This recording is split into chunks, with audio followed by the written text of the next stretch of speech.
Can dating be fun? Well, it should. Hi, welcome to this week's vlog. I'm relationship coach Rick Sodebeer. That's a silly question, right? Well, not really. So many people I talk to complain about dating and how, to them, it seems like drudgery. This attitude can make dating no fun at all. Don't misunderstand me. Dating can be difficult. We've all experienced bad dates, and most of us have even used some bad judgment when we date. If used correctly, however, these experiences can help you become much better at dating and relationships. There are a few things you should keep in mind as you date. Be emotionally ready to date. If you're still hurting from a bad relationship or a bad or unexpected divorce, it's probably not a great time to enter the dating world. Dating can be tough enough without bringing negative thoughts and emotions to the table. There's not much worse than sitting through a conversation with someone that does nothing but run down their ex-spouse, boyfriend, or girlfriend. Work through these emotions before you start. Don't use your date as a therapy session. Don't become someone else's dating horror story. The same is true if you're widowed. My experience is that it takes more time to become emotionally ready to date after a spouse has died. There are several emotional milestones that need to be passed in your time of healing. Being able to take off your wedding ring without being feeling guilty, emptying the closets of your spouse's belongings, disposing of personal items such as jewelry, tools, and other things that brought them pleasure that you have no real connection to or need for. Don't force dating. If you're not ready, you're not ready. We all have friends and family that want to see us happy, and most of them think that you need to be in a relationship to be happy. This is very kind and very wrong. Most of us know when we're ready to start dating again. The anger, hurt, or pain of the loss of a marriage or relationship will eventually subside, and you'll want to start going out and doing things with other people. If you're especially gun shy, start with a group date.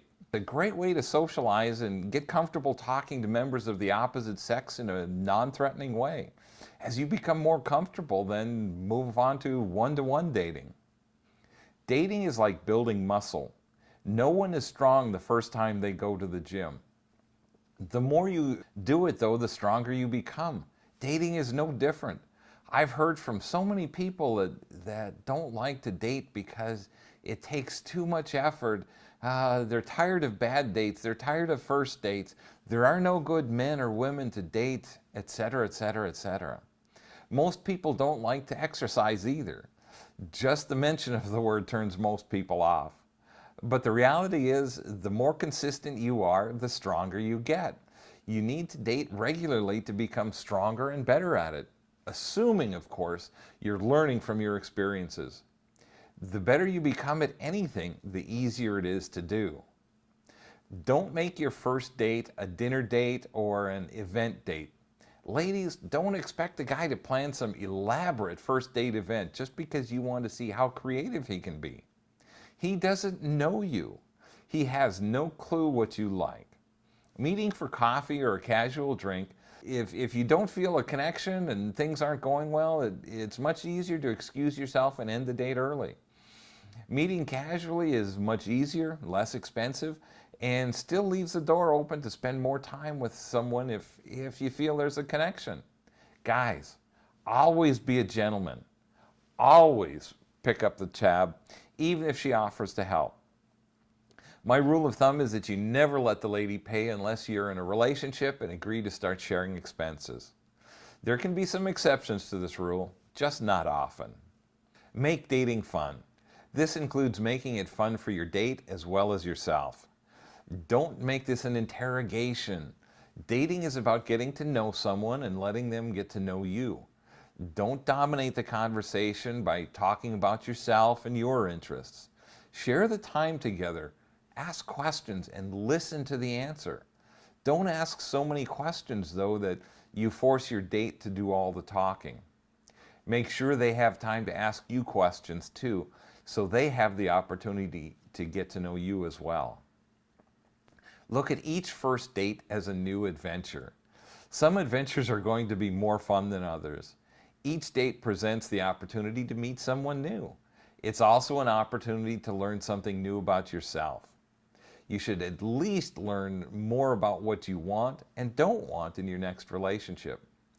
It builds up your experience bank, and the more deposits you make in your experience bank, the more you have to draw from to be a great date, even if you're only dating casually.